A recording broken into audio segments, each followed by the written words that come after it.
आयनिक equilibrium. Ionic इक्विलिब्रियममध्ये application of buffer solutions. Ionic इक्विलिब्रियममध्ये आपण कोणता बघतोय पॉइंट आहे? Application of what? Buffer solution. आता ऍप्लिकेशन ऑफ बफर सोल्युशन्स मध्ये सगळ्यात पहिला in biochemical system. In biochemical system म्हणजे आपली बॉडी, आपली बॉडीचं ब्लड. आपला ब्लड कसं आहे? 7.36 to 7.42 म्हणजे अल्कलाइन आहे. काय आहे?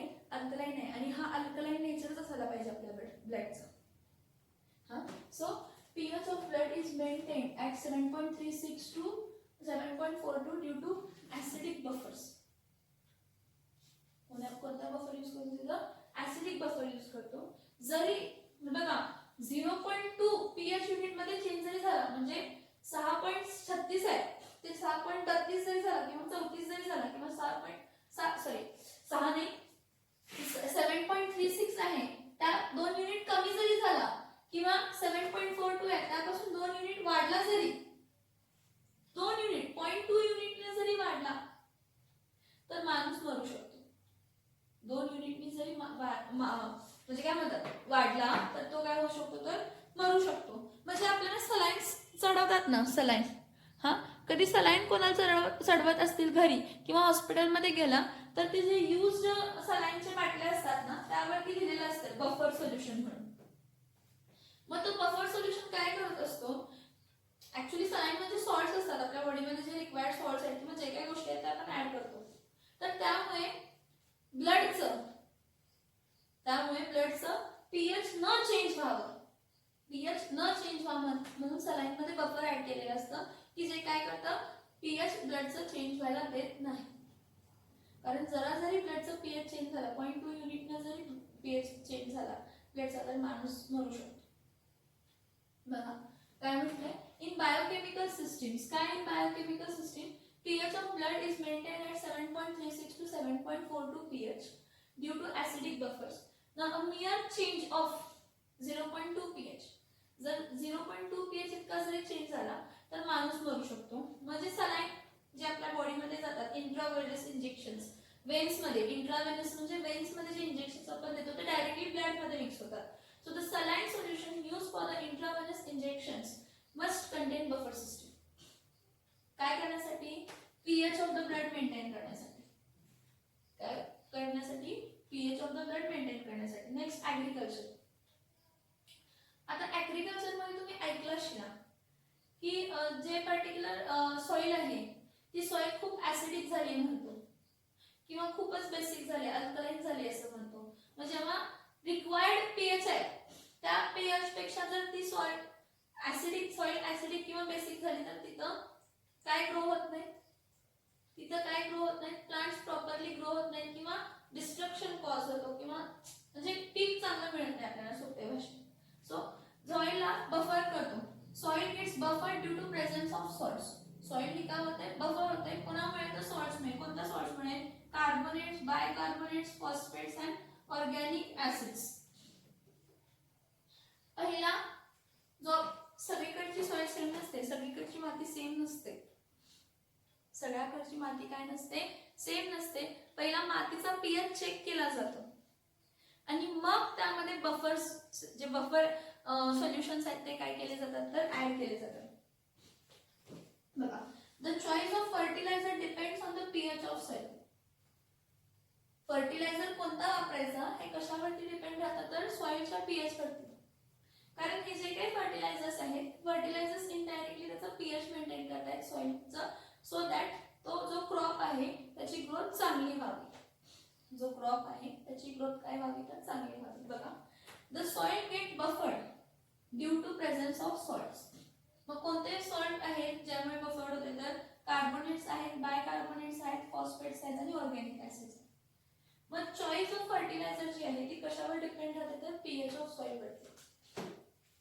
म्हणजे त्या सॉइल मी तुम्हाला पहिलाच म्हटलं सगळे एरियामधली सॉइल सेम नसते, सगळ्या गावामधली सॉइल सेम नसते. मग ती सॉइल पहिला त्याचं पीएच चेक केलं जातं आणि मग त्यावरती बफर ऍक्शनसाठी तो पीएच तसाच मेंटेन राहावा म्हणून त्यामध्ये बफर ऍक्शनसाठी फर्टिलायझर्स नंतर काय केले जातात? तर चूज केले जातात. नंतर काय केले जातात? तर चूज केले जातात. नेक्स्ट बघा इंडस्ट्रीमध्ये बघा मध्ये जेवढे काही प्रोसेसेस आहेत, लेदर इंडस्ट्री असू दे, कॉस्मेटिक इंडस्ट्री असू दे, डाय इंडस्ट्री असू दे, पेंट इंडस्ट्री असू दे, हे आपले केमिकल प्रिपरेशन, हा फर्टिलायझर इंडस्ट्री असू दे, most of the industries mainly cosmetic, dyes, paints, leathers and fertilizers industries. Most of the industries use buffer systems to maintain the pH, required pH. त्या प्रोसेसला काहीतरी रिक्वायर्ड pH आहे. मग तो pH आहे तसा मेंटेन करण्यासाठी त्यामध्ये काय ऍड करतो, तर आपण बफर सोल्युशन्स ऍड करत असतो. काय ऍड करत असतो, बफर सोल्युशन ऍड करत असतो. काय buffer play important role in paper. हा पेपर मध्ये, पेपर इंडस्ट्री नाही सांगितली का, sorry, paper, dye, ink, paint and drug industries. Drug industries म्हणजे मेडिसिन्स. मानिक पॉइंटला आपले जे मेडिसिन्स असतात ना, जे आपण मेडिसिन्स खातो त्या मेडिसिन्स मध्ये पण बफर ऍक्शन्स दिलेले असतात. म्हणजे जे काही तुम्ही मेडिसिन्स खाताय त्यामध्ये जे केमिकल्स आहेत ते आपल्या बॉडीमध्ये मिक्स होऊन आपल्या पीएच डिसबॅलन्स नको करायला, म्हणून त्यामध्ये बफर ऍक्शन म्हणून पीएच काय म्हणतात त्याला, पीएच मेंटेन करण्यासाठी बेसिक बफर्स किंवा ऍसिडिक बफर्स ॲज रिक्वायर्ड काय केलेले असतात, तर ऍड केलेले असतात. मेडिसिन, आता मेडिसिन मध्ये penicillin. Penicillin is one of the mostly used medicines as an antibiotic we can say. तो पेनिसिलिन प्रिपरेशन, जो पेनिसिलिनचा प्रिपरेशन असतो तो स्टॅबिलाइज केला जातो with the help of buffer solution. Citrate buffer use करतो. कोणता सिट्रेट, हा sodium citrate. The preparation of penicillin, penicillin medicine जेव्हा बनवतो, ठीक आहे, त्याला स्टॅबिलाइज केलं जातं. कसं स्टॅबिलाइज केलं जातं, तर bye adding sodium citrate buffer as a buffer solution. असं नाही की पेनिसिलिनच आहेत, असे खूप सारे मेडिसिन्स आहेत. हा इथं पॉलिमर इंडस्ट्री एक विसरू नका. पॉलिमर इंडस्ट्री म्हणजे तर प्लास्टिक, रबर वगैरे फॉर्म करतात ते. हा, तर Wien citric acid, citric acid हा ऍड केला जातो milk of magnesia. Milk of magnesia म्हणजे MgOH2. माहित आहे, मिल्क ऑफ मॅग्नेशियम म्हणजे कोणता, MgOH2. Magnesium citrate is form, आणि हा मॅग्नेशियम सिट्रेट पण काय आहे, बफर सोल्युशन म्हणून आपण काय करू शकतो, तर यूज करू शकतो. मेडिसिन कोणतं, पेनिसिलियम प्रिपरेशनचा stabilize, preparation of penicillium is stabilized by adding buffer sodium citrate. Sodium citrate buffer, आणि मग त्याचा पीएच मेंटेन केला जातो. सिट्रिक ऍसिडला मिल्क ऑफ मॅग्नेशिया म्हणजे मॅग्नेशियम डायहायड्रॉक्साईड बरोबर रिॲक्ट करून मॅग्नेशियम सिट्रेट फॉर्म केला जातो, जो की बफर आहे. जो की काय आहे, बफर आहे. एनालिटिकल केमिस्ट्री सगळ्यात जास्त कुठे बफर सिस्टम वापरतो, तर एनालिटिकल केमिस्ट्री. मग एनालिटिकल केमिस्ट्री म्हणजे काय आहे, it is a branch of chemistry which deals with separation, identification and qualitative and quantitative analysis. Qualitative and quantitative analysis of substance. मग जो काही तुम्ही सबस्टन्स अपडेट केलाय त्याचं क्वालिटेटिव्ह क्वांटिटेटिव्ह अनालाइज करणं, सगळ्यात पहिलं तर सेपरेट करणं, मग आयडेंटिफाय करणं, मग त्याचं क्वालिटेटिव्ह आणि क्वांटिटेटिव्ह अनालाइज करणं. मग त्या सगळ्या गोष्टीसाठी बघा त्यामध्ये एक अनालायसिस असतो. तो कोणता अनालायसिस असतो, तर क्वालिटेटिव्ह अनालायसिस मध्ये क्वालिटेटिव्ह अनालायसिस म्हणजे क्वालिटी चेक करण्यावेळी जे काही सिस्टीम आहे, ऍसिडिक सिस्टीम आहे किंवा बेसिक सिस्टीम आहे, ती सिस्टीम आहे तशी मेंटेन करण्यासाठी बफर सोल्युशन्स काय केले जातात, ऍड केले जातात. सो की रिव्हर्स अल्कलिनिटी किंवा रिव्हर्स बेसिसिटी, त्याला बघायचं अजून रिव्हर्स अल्कलिनिटी आणि रिव्हर्स बेसिसिटी, ते यूज करून काय होते, तर आहे तसं सोल्युशन राहू दे. त्याच्या पीएच मध्ये काय नाही यायला पाहिजे, चेंज नाही यायला पाहिजे. त्याचा एक्झाम्पल कशाचं दिलाय की क्वालिटेटिव्ह अनालायसिस म्हणजे मग तुम्ही क्वालिटी चेक करत असताय तर 8 ते 10 पीएच मेंटेन करावा लागतो. कोणासाठी, तर कॅटायन्स प्रेसिपिटेट करण्यासाठी. कोणते कॅटायन्स प्रेसिपिटेट करण्यासाठी, तर ग्रुप 3A चे ट्रान्झिशन एलिमेंट्स आहेत ते ग्रुप 3A. कोणते एलिमेंट्स आहेत, ट्रान्झिशन एलिमेंट्स आहेत. बघा क्वालिटेटिव्ह अनालायसिस मध्ये पीएच 8 ते 10 मेंटेन करावा लागतो. काय, तर कॅटायन्स बाहेर देण्यासाठी. कोणते कॅटायन्स बाहेर देण्यासाठी, प्रेसिपिटेट करण्यासाठी, तर ग्रुप 3A चे कॅटायन्स प्रेसिपिटेट करण्यासाठी. मग हा हे मेंटेन केलं जातं. It is maintain with the use of this NH4OH and NH4Cl. कोणता बफर घेतो, weak base with the salt of weak acid and with the salt of weak acid and strong weak base and strong acid. Sorry, weak base with the salt of weak base and strong acid. Analytical chemistry मी काय म्हटलं, analytical chemistry he branch of chemistry आहे जी कशाबद्दल deal करते, एखादा substance जो आहे त्याला separate करून, त्याला आयडेंटिफाय करून त्याचं क्वालिटी आणि क्वांटिटी अनालाइज करण्यामध्ये, मग जेव्हा त्याची क्वालिटी अनालाइज करायची असते त्यावेळी त्याची जी सिस्टीम आहे तशी ठेवायला लागते. ऍसिडिक आहे तर ऍसिडिक किंवा बेसिक आहे तर बेसिक. मग ह्यामध्ये एक्झाम्पल दिले कशाचा, तर जो क्वालिटेटिव्ह अनालायसिस करतो कोणाचं, ग्रुप 3A चं, तर कॅटायन्स बाहेर येण्यासाठी त्यातले पीएच किती मेंटेन करावा लागतो, 8 ते 10. मग ते 8 ते 10 पीएच मेंटेन करण्यासाठी आपण बफर ऍड करतो कशाचा, weak base with the salt of weak base and strong acid. Weak base and salt of strong acid. समजतंय का बघायच्यापर्यंत. Applications of what, buffer solutions. हे एवढे मी दिले, खूप आहे, पण मी तुम्हाला जेवढे टेक्स्टबुक मध्ये दिले तेवढेच दिले, जास्त त्यापेक्षा दिले नाही. खूप सारे आहेत पण मी 5च दिले, कारण टेक्स्टबुक मध्ये तुमच्या तेवढेच दिलेले आहेत. टेक्स्टबुक मध्ये तुमच्या 5च दिले आहेत म्हणून मी 5च दिलेले आहेत तुम्हाला युजेस. एक्झामला विचारलं जातं. Acidic buffer, types of buffer solutions मध्ये बफर सोल्युशन म्हणजे काय, जो रेजिस्ट करतो. काय रेजिस्ट करतो, चेंज इन पीएच. कधी, जेव्हा त्यामध्ये small amount of strong acid किंवा small amount of strong base काय केला जातो, ऍड केला जातो, किंवा वॉटर मॉलिक्युल्स काय केले जातात, ऍड केले जातात. मग त्यामध्ये टाइप्स ऑफ बफर किती होते, acidic buffer solution, basic buffer solution. Acidic buffer solution असू दे किंवा बेसिक बफर सोल्युशन असू दे, ते दोन्ही काय करत असतात, तर जेव्हा तुम्ही स्ट्रॉंग ऍसिड किंवा स्ट्रॉंग बेस ऍड करता त्या ऍसिडचे किंवा बेस आयन न्यूट्रलाइज करतात आणि सोल्युशनचा पीएच चेंज व्हायला देत नाही. मग त्या सोल्युशन्सला आपण ऍसिडिक किंवा बेसिक सोल्युशन्सला काय म्हणतो, तर ऍसिडिक बफर सोल्युशन्स किंवा बेसिक बफर सोल्युशन्स. बघा, आपल्या बॉडीमध्ये ब्लडला इम्पॉर्टंट आहे, आपला इंटेस्टाइन आहे. इंटेस्टाइन मध्ये जे गॅस्ट्रिक ज्युसेस असतात, चर्निंग प्रोसेस जी होते स्टमक, जे स्टमक मध्ये जी चर्निंग प्रोसेस होते, त्या चर्निंग प्रोसेस मधला ऍसिडिक नेचर लागतो. त्यामुळे आपल्या स्टमक मध्ये ऍसिडिक पीएच काय केला जातो, तर मेंटेन केला जातो.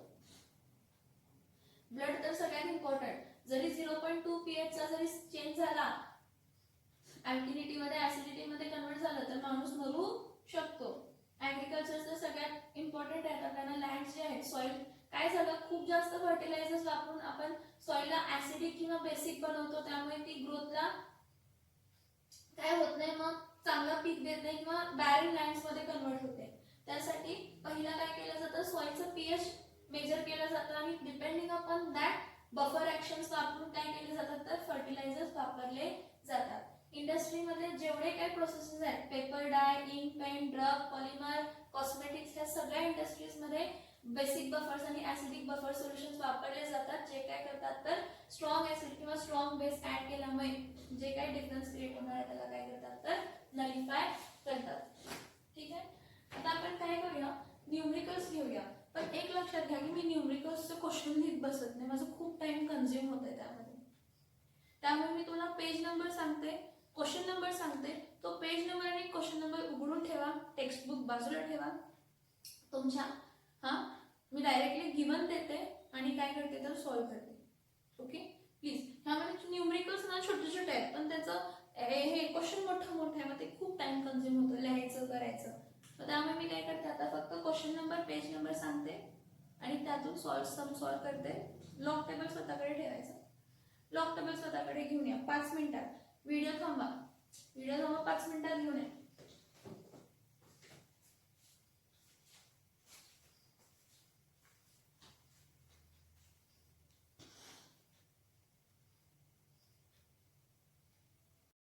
ओके, आता मी अज्युम करते की तुम्ही सगळ्यांनी काय घेतलं असेल, तुमच्याकडे टेक्स्टबुक घेतला असेल. टेक्स्टबुकचं पेज नंबर 50 काढा. टेक्स्टबुकचे पेज नंबर 50 काढा. सॉल्ट एक्झाम्पल आहे. टेक्स्टबुकचं पेज नंबर 60 वरती काय आहे, सॉल्ट एक्झाम्पल आहे. त्या सॉल्ट एक्झाम्पल, मी सॉल्ट एक्झाम्पल का घेते, हे प्रश्न जर तुमच्या डोक्यात येत असेल तर प्रश्नाचं उत्तर असं आहे की जे एक्सरसाइज आहे त्या एक्सरसाइज मध्ये जास्त न्यूमरिकल्स नाही आहेत, 1-2-3च न्यूमरिकल्स आहेत आणि ह्याचे न्यूमरिकल्स एकच नीट सीईटी जेई सगळ्यातला विचारतात, त्यामुळे मला घ्यावेच लागते सगळे टाईप. ओके, सो बघा की अ weak monobasic acid, monobasic acid म्हणजे H प्लस आयन एकच असतो. अ weak monobasic acid is dissociated. Question बघा मी रीड करते, तुम्ही पण रीड करा. अ weak monobasic acid is dissociated. How much? A weak monobenzic acid is dissociated 0.05% in a 0.02 molar concentration. Calculate the dissociation constant. Calculate काय करा? Dissociation constant of acid. सगळ्यात पहिला given लिहूया. पर्सेंट डिसोसिएशन दिले. पर्सेंट काय दिले? Dissociation. Percent dissociation किती आहे तर 0.05% डिसोसिएशन. त्यानंतर ना कॉन्सन्ट्रेशन ऑफ सोल्यूशन दिले. कॉन्सन्ट्रेशन ऑफ सोल्यूशन किती आहे तर 0.02 मोलार. 0.02 मोलार म्हणजे मोल पर डीएमक्यू. आणि काय विचारलंय? फाइंड काय करायला सांगितलंय? Dissociation constant of weak acid. काय फाइंड करायला सांगितलंय? डिसोसिएशन कॉन्स्टंट ऑफ काय फाइंड करायला सांगितलंय? Weak acid.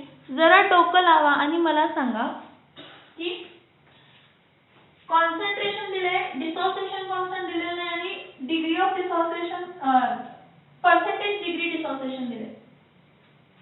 कोणता फॉर्म्युला असेल तर ऑस्वर्थ डायल्यूशन लॉ वापरायचा आहे. कोणता फॉर्म्युला वापरायचा आहे? ऑस्वर्थ डायल्यूशन लॉ. सगळ्यात पहिला हा जो पर्सेंट डिसोसिएशन आहे त्याला डिग्री ऑफ डिसोसिएशन मध्ये कन्वर्ट करूया. तर आपल्याला माहित आहे काय?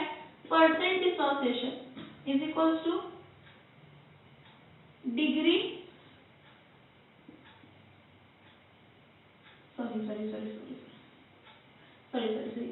degree of dissociation is equals to percent dissociation. काय करणार? percent dissociation into काय करणार? percent dissociation divided by काय करणार आहे? 100. percent dissociation divided by काय करणार आहे? 100. आता percent dissociation किती आहे? 0.05% आहे. डिवाइड बाय 100 केलं तर इथं काय येणार आहे? 0.05 into हा आहे ह्याला 10 raised to -2 घेते. 100 म्हणजे काय आहे? 10 raised to 2 आहे. 0.05 10 raised to काय आहे? 2. 10 raised to +2 वर जात.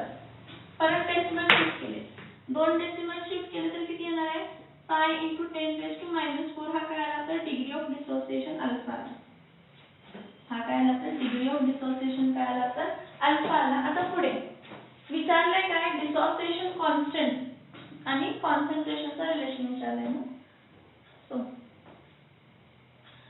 Alpha is equals to root of Ka into C असते.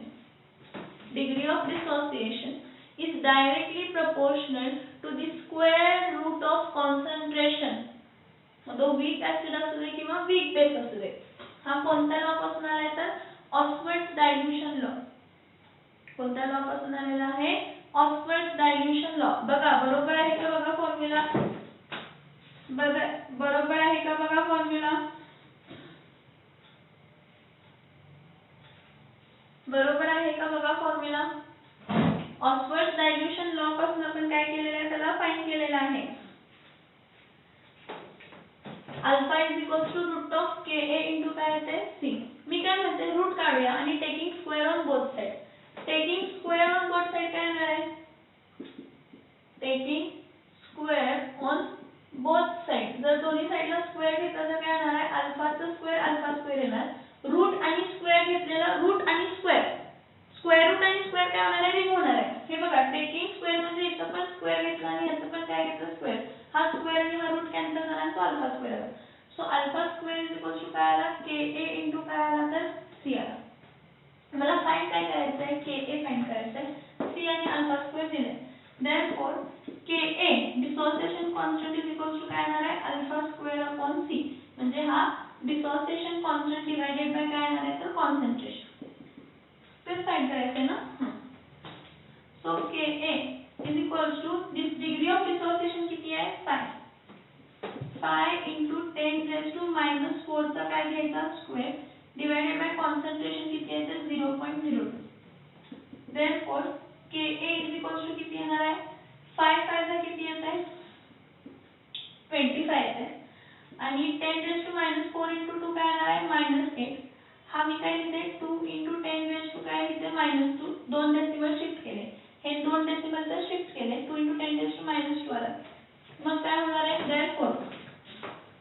therefore Ka is equals to काय येणार आहे 10⁻² वर गेल्यावर +2 होणार 25 इंटू 10⁻8 इंटू +2 डिवाइडेड बाय काय येणार आहे 2 2 डिवाइडेड बाय 25 किती येत आहे 12.5 12.5 इंटू 10⁻⁻6 आहे. आता डिसोसिएशन कॉन्स्टंट पॉइंट डेसिमल पर्यंत 1 डेसिमल पर्यंत चालतो म्हणून मी काय लिहिते Ka is equals to 1.25 into 10⁻⁻5 केलं बघा हा जो डेसिमल आहे हा डेसिमल कोणत्या साइडला शिफ्ट केला तर हा डेसिमल राइट साइडला शिफ्ट केला मग डेसिमल जेव्हा राइट साइडला शिफ्ट करतो तर मायनस हा कमी होत असतो मग डिसोसिएशन कॉन्स्टंट किती आहे 1.25 इंटू 10⁻⁻5 1.25 इंटू 10⁻⁻5 समजलं का बघा 1.25 इंटू 10 काय आहे -5 बघा पर्सेंट डिग्री ऑफ डिसोसिएशन दिले 0.05 मोलार कॉन्सन्ट्रेशन दिले 0.02 आणि डिसोसिएशन कॉन्स्टंट फाइंड करायला सांगितलंय मग मी पहिला पर्सेंट डिसोसिएशनला डिग्री ऑफ डिसोसिएशन मध्ये कन्वर्ट करते कारण मला डिसोसिएशन कॉन्स्टंट आणि कॉन्सन्ट्रेशन डिसोसिएशन कॉन्स्टंट आणि डिग्री ऑफ डिसोसिएशन मधला रिलेशन ऑस्मोल डायल्यूशन लॉ प्रमाणेच येतो so degree of dissociation is equals to percent dissociation divided by 100. So 0.05 divided by 100 म्हणजे 0.05 divided by 10⁻². 10⁻² वर गेल्यावर काय होणार आहे 10⁻².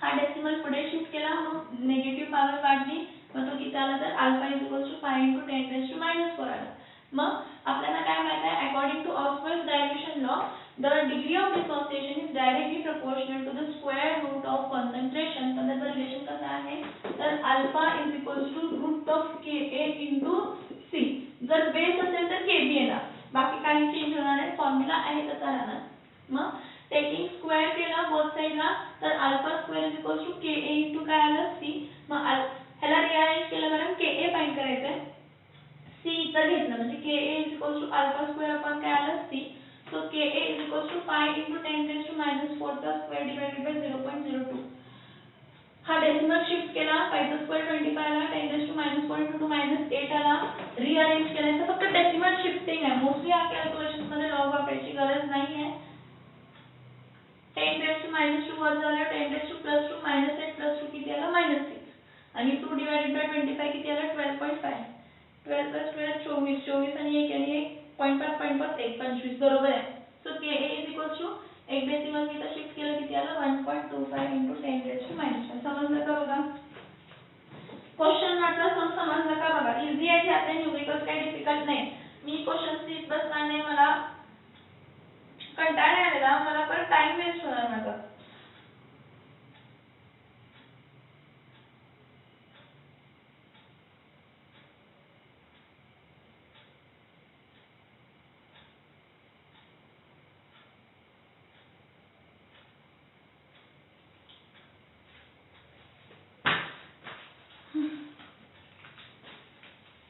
किती मिनिट 10 मिनिट रॉंग आहे ओके पेज नंबर 50 ओपन करा पेज नंबर 50 ओपन करा टेक्स्टबुकचा पेज नंबर 50 ओपन करा हा पेज नंबर 50 वरती पहिला क्वेश्चन प्रॉब्लेम 3.1 आहे बघा a weak monobasic acid is dissociated 0.05% त्याचं मोलार कॉन्सन्ट्रेशन 0.2% आहे सॉरी 0.02 मोलार आहे calculate dissociation constant of acid विचारलंय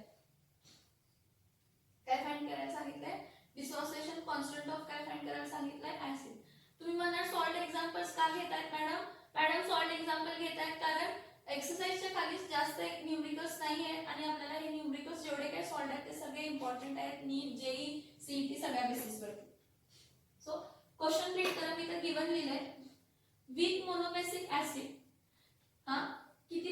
dissociate झालाय म्हणजे डिग्री ऑफ डिसोसिएशनचा टक्का किती आहे तर 0.05% आहे आणि त्याचं मोलार कॉन्सन्ट्रेशन किती आहे 0.02 मोलार आहे आणि फाइंड काय सांगितलंय dissociation constant of acid dissociation constant of weak acid असतो मग इथं गिवन आणि मग मी काय म्हणते हा डिग्री ऑफ डिसोसिएशन कॉन्स्टंट आणि डिग्री ऑफ डिसोसिएशनचा काहीतरी रिलेशन आहे काय आहे सांगा ऑस्वर्ड्स डायल्यूशन लॉ प्रमाणे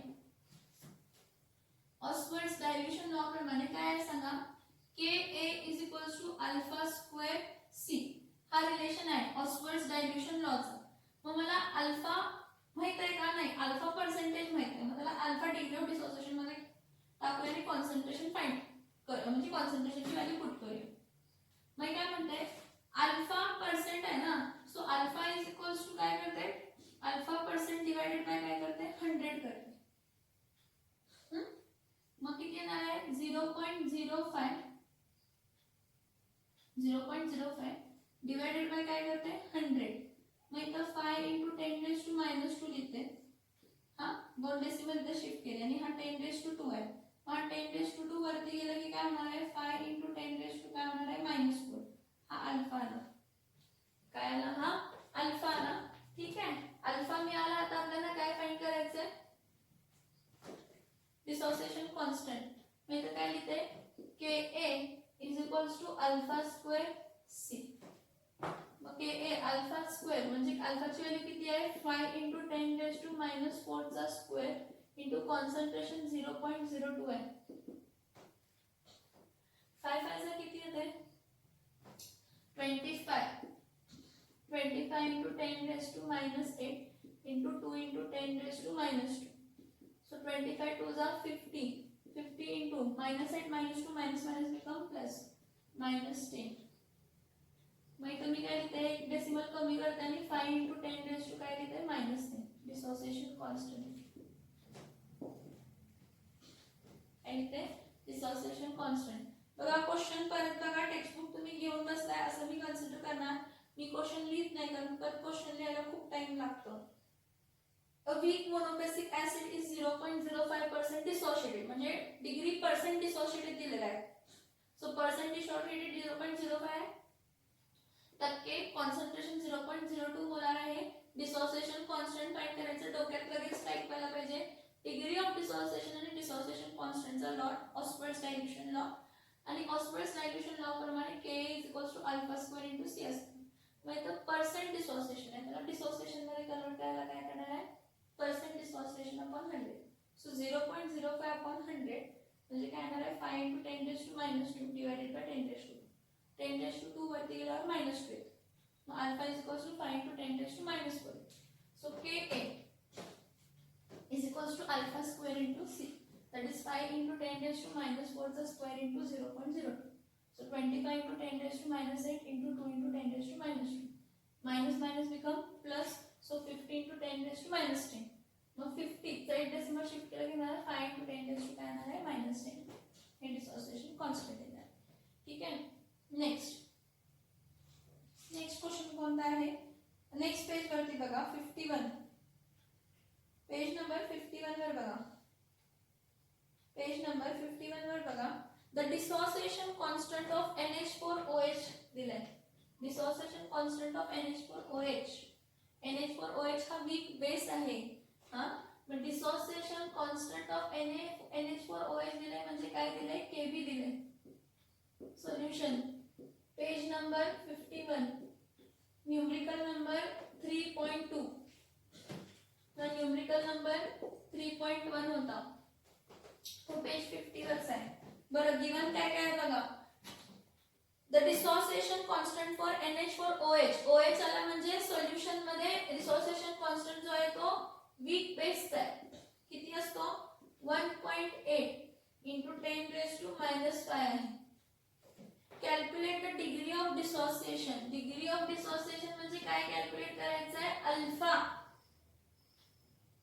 calculate the degree of dissociation in 0.01 molar solution म्हणजे कॉन्सन्ट्रेशन ऑफ सोल्युशन किती दिले 0.01 मोलार बाळांनो गिवन काय आहे आणि त्या गिवन पासून फॉर्म्युला कोणता वापरायचा हे खूप इम्पॉर्टंट आहे गिवन काय आहे आणि त्या गिवन पासून आपण फॉर्म्युला काय यूज करणार आहे हे खूप इम्पॉर्टंट आहे. बघा डिसोसिएशन कॉन्स्टंट NH4OH चा NH4OH OH वीक बेस आला, तो डिसोसिएशन कॉन्स्टंट Kb आहे, तर Kb is equals to 1.8 into 10⁻⁵ आहे.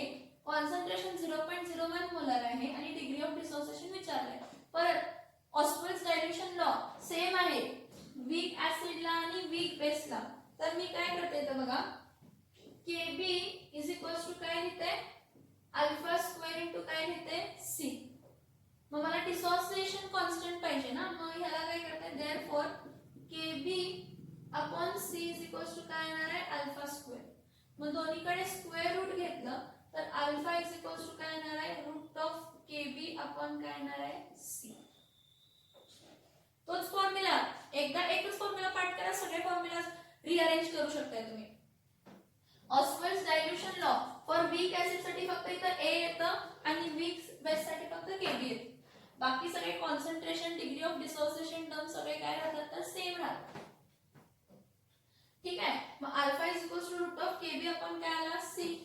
मग आपण काय करूया व्हॅल्यू सबस्टिट्यूट करूया. काय करूया व्हॅल्यूज काय करूया सबस्टिट्यूट करूया. मग इथं काय लिहिणार आहे alpha is equals to root of Kb upon काय लिहिणार आहे C. therefore alpha is equals to root of Kb. Kb किती आहे 1.8 into 10⁻⁵ डिवाइडेड बाय कॉन्सन्ट्रेशन किती आहे 0.01. 0.01 आहे, दोन डेसिमल शिफ्ट केलं तर काय होणार आहे alpha is equals to root of 1.8 into 10⁻⁵ divided by 1 into 10 काय आहे -2. -2 वर जाऊन काय होणार आहे +2. So alpha is equals to काय येणार आहे 1.8 into 10⁻⁵ into 10⁻+2 केलं. therefore alpha is equals to काय येणार आहे रूट ऑफ काय येणार 1.8 into 10 काय येणार -3. 1.8 into 10 काय येणार आहे -3. मग ह्याची व्हॅल्यू आपल्याला काय करायची आहे फाइंड करायची आहे. ह्याची व्हॅल्यू आपल्याला काय करायची आहे फाइंड आउट करायची आहे. मी इथं काय करते इथं बघा हा 1.8 into 10⁻³ हा रूट मध्ये दिसतंय का तिकडचं.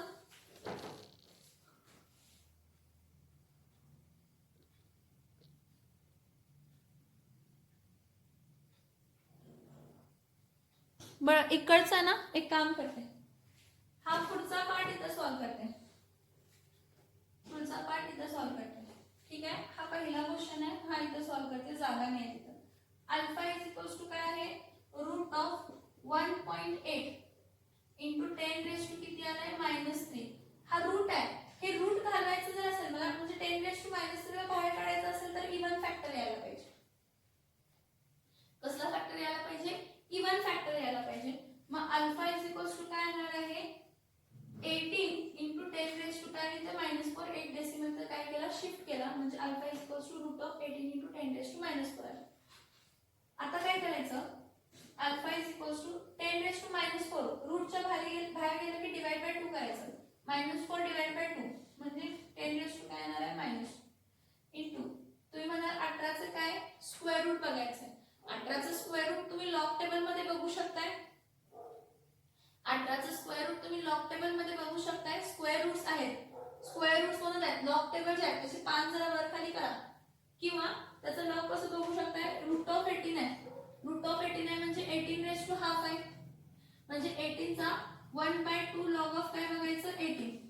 1/2 लॉग ऑफ 18 बघून सॉल्व करून परत त्याचा अँटी लॉग बघायचा. रूट 18 आहे 18⁻½ याचा लॉग घेतला तर 1/2 लॉग ऑफ 18. लॉग ऑफ 18 काय आहे ती व्हॅल्यू टाका. लॉग ऑफ 18 काय आहे त्याला डिवाइड बाय 2 करा आणि मग त्याचा अँटी लॉग बघा तुम्हाला आन्सर मिळेल. म्हणजे मध्ये 4 पॉइंट समथिंग यायला पाहिजे कारण 16चं स्क्वेअर रूट 4 येत आहे. 18 त्याच्या जवळ येणार 4 पॉइंट समथिंग येते. किती आहे तर 4.242. किती आहे 4.242. बघा जर लॉग टेबलला काढायचं असेल तर रूट 18 आहे. रूट 18 म्हणजे 18⁻½ आहे. 18⁻½ आहे लॉग अप्लाय केलं की 1/2 लॉग 18 लॉग 18 बघा लॉग 18 इथं लिहा, त्याला डिवाइड बाय 2 करा आणि मग जो काही येईल त्याला अँटी लॉग करा. मग जो काही येईल त्याचं काय करा तर अँटी लॉग काढा. मग जो काही येईल त्याचं काय करा तर अँटी लॉग काढा. समजलं का बघा. हा क्वेश्चन 1च आहे. हा 3.1 आहे इथपर्यंत आणि तिथं जागा नव्हती म्हणून इथं मी सॉल्व्ह केलं. तिथं जागा नव्हती म्हणून मी इथं काय केलेलं आहे तर सॉल्व्ह केलेलं आहे. जरा बघा.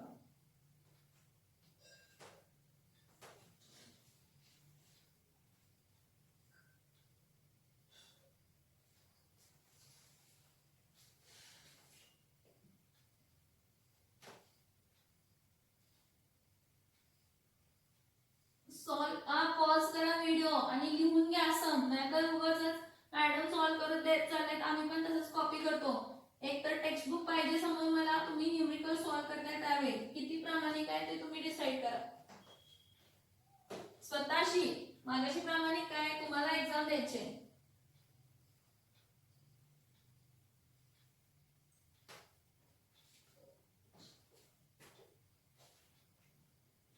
नेक्स्ट क्वेश्चन बघा. पेज नंबर परत 51च आहे. पेज नंबर परत 51. पेज 51.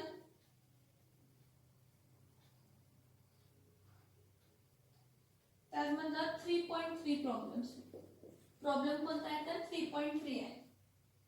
परत अ weak monobasic acid is 12% dissociated. सगळ्यात पहिला गिवन लिहून घ्या. काय दिलंय अल्फा पर्सेंट दिलंय.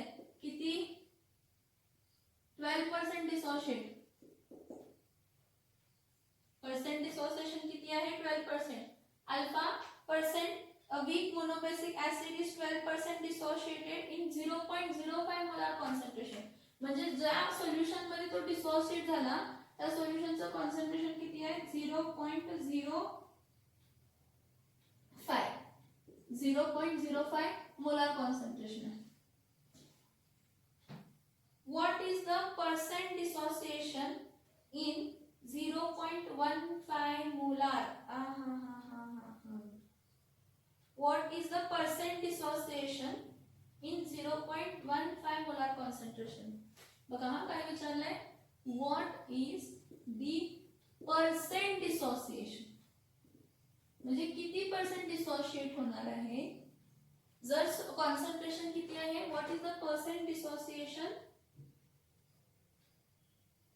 in 0.15 molar solution? कंडिशन कशी दिली आहे बघा. एक कंडिशन दिली आहे तर एक कंडिशन पासून दुसरी कंडिशन काय करायची आहे फाइंड करायची आहे. सोल्युशन कसं आहे अ वीक मोनोबेसिक सोल्युशन आहे.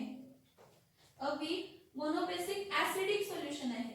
म्हणजे डिसोसिएशन कॉन्स्टंट काय येणार आहे Ka. मला सांगा की तुम्ही जो डिसोसिएशन कॉन्स्टंट असतो कोणत्याही ऍसिडचा, म्हणजे तुम्ही जो ऍसिड घेताय फॉर एक्झाम्पल मी वीक ऍसिड घेतला CH3COH, त्याचा डिसोसिएशन कॉन्स्टंट काय असणार आहे सेम असणार आहे. डिग्री ऑफ डिसोसिएशन दर वेगवेगळे, म्हणजे कॉन्सन्ट्रेशन चेंज झाला तर डिग्री ऑफ डिसोसिएशन काय होतं चेंज होतं. कॉन्सन्ट्रेशन चेंज झाला डायल्यूशन झाला म्हणजे कॉन्सन्ट्रेशन, कारण according to which law, according to Ostwald's law, according to Ostwald's law we say that की डिसोसिएशन कॉन्स्टंट असं सांगितलं ना K = अल्फा स्क्वेअर काय दिलेलं होतं C. So dissociation constant is directly proportional to concentration. Right? किंवा आपण असं म्हटलं की ह्याला रूट घेतला अल्फा Ka/C. हा रूट आला ना, म्हणजे तसा बघितला तर जे डिग्री ऑफ डिसोसिएशन हे प्रोपोर्शनल कॉन्सन्ट्रेशन आहे. त्याचं ऍसिडचं डिसोसिएशन कॉन्स्टंट किंवा बेसचं डिसोसिएशन कॉन्स्टंट काय राहतं सेम राहतं. काय राहतं सेम राहतं. मग मी काय म्हणते, मी इथं काय म्हणते की अल्फा 1 = किती असू दे 12 अल्फा पर्सेंट अल्फा 1 काय असू दे 12%, जेव्हा कॉन्सन्ट्रेशन C1 किती आहे 0.05 मोलार. पर्सेंट अल्फा 1 कॉन्सन्ट्रेशन म्हणजे 12% कधी डिसोसिएट झालाय अल्फा 1, कारण दोन कंडिशन्स वेगवेगळे येणार ना. सो पर्सेंट अल्फा 1 काय असू दे 12% जेव्हा कॉन्सन्ट्रेशन त्याचा 0.05 मोलार होतं. ठीक आहे. आता अल्फा 2 जो फाइंड करायचा आहे तो क्वेश्चन मार्क लिहिते. तो काय लिहिते? Question mark. तो फाइंड करायचा आहे. अल्फा पर्सेंट अल्फा काय करते? x% असू दे. जेव्हा कॉन्सन्ट्रेशन काय होतं 0.15 molar. See, dissociation constant is independent of concentrations, we can say.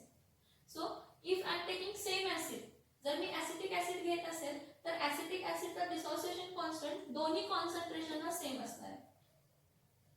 Dissociation constant is same for same acid or same base with different concentrations.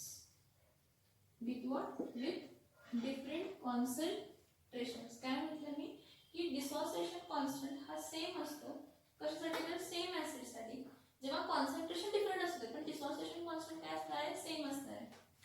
जर मी Ka इज इक्वल्स टू काय होतं? Alpha 1 square C1 लिहिलं आणि दुसरा Ka हा काय लिहिला? दुसऱ्या कॉन्सन्ट्रेशन साठी अल्फा 2 चा स्क्वेअर इनटू काय लिहिला?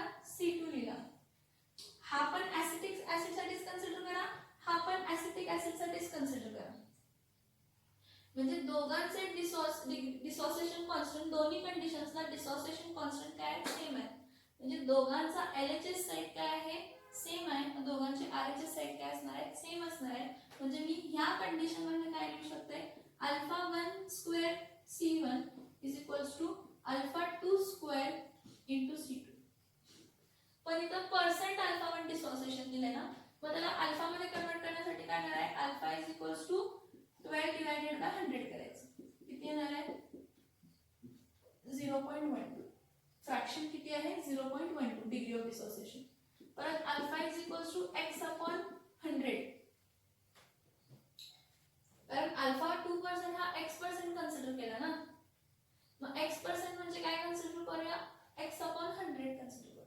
आहे तसं ठेवायचं, x काय चेंज करायला मला पर्सेंट डिसोसिएशनच पाहिजे. So alpha is equals to काय आहे? x अपॉन काय आहे? 100 आहे. क्वेश्चन बघा आणि एकदा रीड करते. क्वेश्चन आणि एकदा रीड करते. काय काय दिलंय बघा की वीक मोनोबेसिक ऍसिड आहे ज्याचं 12% डिसोशिएट झालं, 12% डिसोशिएट झालं 0.05 मोलार कॉन्सन्ट्रेशन मध्ये. तर 0.15 मोलार कॉन्सन्ट्रेशन मध्ये पर्सेंट डिसोसिएशन किती झालं? मग मी काय म्हणते की हा अल्फा 1% जेव्हा concentration C1 is equals to 0.05 molar होता तेव्हा डिसोशिएट झाला असू दे, किंवा x% इतका जेव्हा कॉन्सन्ट्रेशन 0.15 मोलार आहे तेव्हा डिसोशिएट झालेला असेल. ठीक आहे. आता ह्या सगळ्यांचं एक आपल्याला लक्षात घ्या की डिसोसिएशन कॉन्स्टंट दोन्ही केसेसला सेम असतो. डिसोसिएशन कॉन्स्टंट दोन्ही केसेसला काय असणार आहे? सेम असणार आहे. त्यामुळे दोघांचे कॉन्सन्ट्रेशन्स पण काय असणार आहे? सेम असणार. मग इथं जर मला फाइंड करायची असेल व्हॅल्यू तर अल्फा 1 स्क्वेअर, अल्फा 1 स्क्वेअर काय आहे? अल्फा 1 किती आहे सांगा? अल्फा 1 किती आहे सांगा? अल्फा 1 किती आहे सांगा? अल्फा 1 किती आहे सांगा? 0.12 चा काय करणार आहे? स्क्वेअर इनटू C1 किती आहे? 0. काय आहे? 0.5 इज इक्वल्स टू अल्फा 2 चा स्क्वेअर. आता अल्फा 2 मला माहित नाही, मी आहे तसं अल्फा 2 चा स्क्वेअर लिहिते. पर्सेंट कॉन्सन्ट्रेशनला x/100 कन्सिडर करते. C2 किती आहे? तर 0.15 आहे. मी काय करणार आहे? हा इथं टर्म शिफ्ट करणार आहे कारण मला अल्फा 2 चा स्क्वेअर फाइंड करायचा आहे. डिग्री ऑफ डिसोसिएशन फाइंड करणार, पण डिग्री ऑफ डिसोसिएशन पासून डिसोसिएशन पर्सेंटेज फाइंड करणार. मग 0.12 चा square into 0.05 divided by 0.15 is equals to alpha 2 चा स्क्वेअर. मग 0.12 चा स्क्वेअर ना 12 चा स्क्वेअर. मी आता ह्याला काय करते? Simplify Wien 12 into 10 raised to -2 चा square into 5 into 10 raised to काय घेते? -2 divided by 15 into 10 raised to काय घेते? -2. हे सगळे असे अरेंज केले. is equals to degree of dissociation when molar concentration was 0.15 molar. Degree of dissociation when molar concentration was how much? 0.15.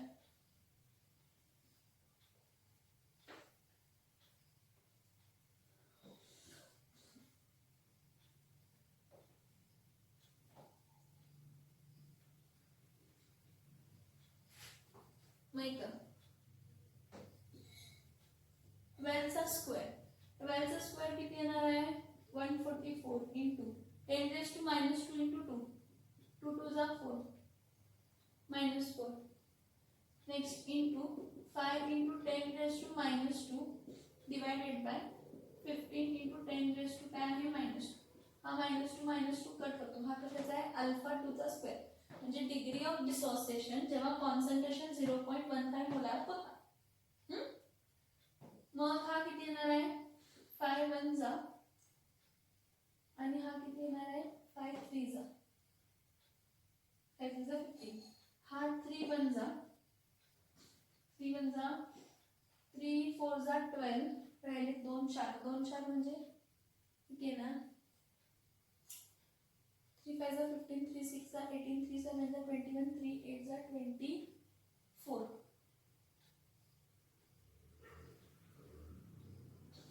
तो 48 येणार 3 1 जा 3 2 जा 6 3 जा 9 3 4 जा 12 48 into 10 raised to minus 4 आले कट झाला बरोबर ठीक आहे मग आता काय करूया 48 into काय करूया 10 raised to minus 4 is equals to alpha 2 काय आला तर square taking square root on both side कारण हा स्क्वेअर आहे ना रूट घ्यायचा रूट म्हणजे काय येणार आहे 48 into 10 raised to काय येणार आहे minus 4 is equals to alpha 2 degree of dissociation मग 10 raised to minus 4 तो काय तर 10 raised to minus 2 root 48 चा काय root 48 ला root 48 nearby 6 6 जा 36 7 7 जा 49 म्हणजे 6 आणि 7 मध्ये याचा रूट लाय होतो डायरेक्टली स्क्वेअर रूट फाइंड करा लॉग टेबल ना किंवा लॉग टेबल मध्ये स्क्वेअर रूट्स म्हणून पॉइंट आहे त्यामध्ये बघा स्क्वेअर रूट जेव्हा पॉइंट आहे त्यामध्ये काय करा बघा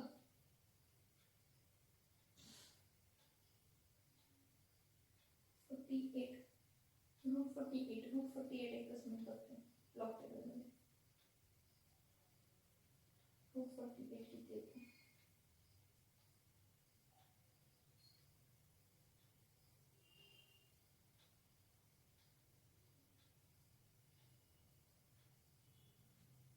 Eight 6.82 something यायला पाहिजे एकच मिनिट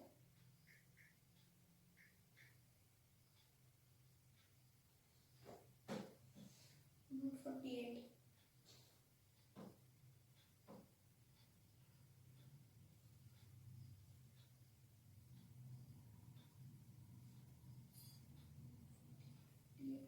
ची व्हॅल्यू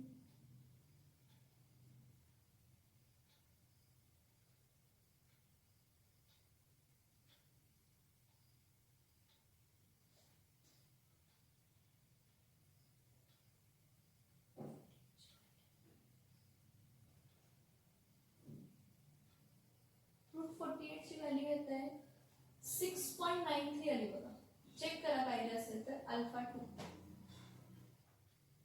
दिली रूट 48 ची व्हॅल्यू किती आली तर 6.93 आली आता 6.93 into 10 raised to minus 2 हा अल्फा 2 आहे काय अल्फा 2 आहे आपल्याला काय फाइंड करायचं आहे पर्सेंट डिग्री ऑफ डिसोसिएशन तर पर्सेंट डिग्री ऑफ डिसोसिएशन आपण काय करतो percent degree percent alpha 2 is equals to degree of dissociation divided by 100 म्हणजे किती येणार आहे 6.93 into 10 raised to minus 2 divided by 100 म्हणजे 10 raised to minus 4 होणार वर जाऊन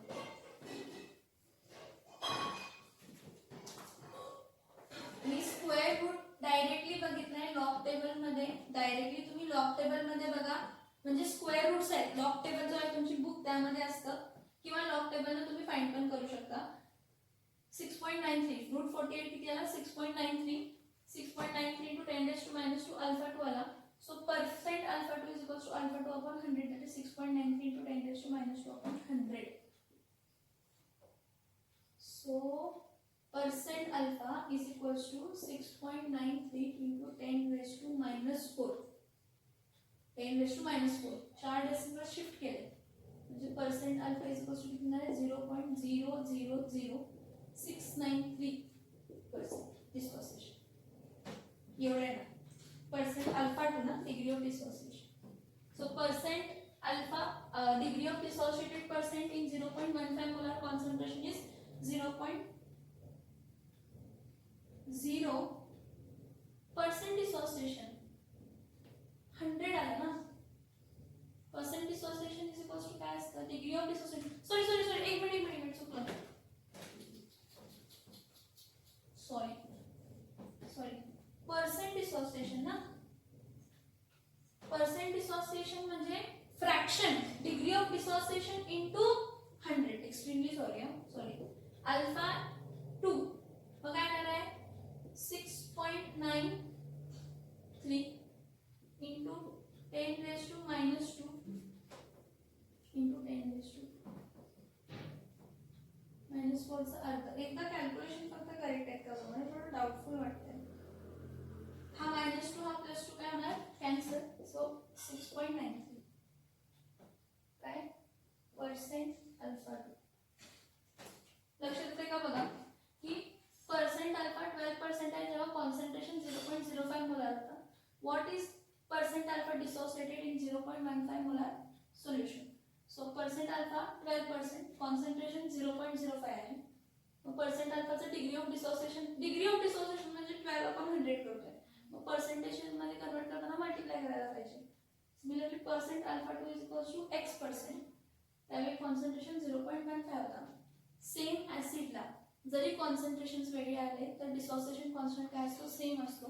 म्हणून Ka is equals to alpha 1 square C1 Ka is equals to alpha 2 square C2 दोन्ही व्हॅल्यूज सेम आहेत त्या व्हॅल्यूज पुट केला सॉल्व केलेला आहे अल्फा 2 फाइंड केलेला आहे स्क्वेअर म्हणजे 48 × 10 to minus 2 स्क्वेअर फाइंड केले रूट घेतलं इथं पर्यंत फाइंड करा हा अल्फा 2 आला हा डिग्री आला डिग्री ऑफ डिसोसिएशन आला पर्सेंट डिग्री ऑफ डिसोसिएशनला काय करायचं पर्सेंट डिग्री ऑफ डिसोसिएशनला डिसोसिएशन into 100 करायचं इथे आलं 6.9 याला 6.9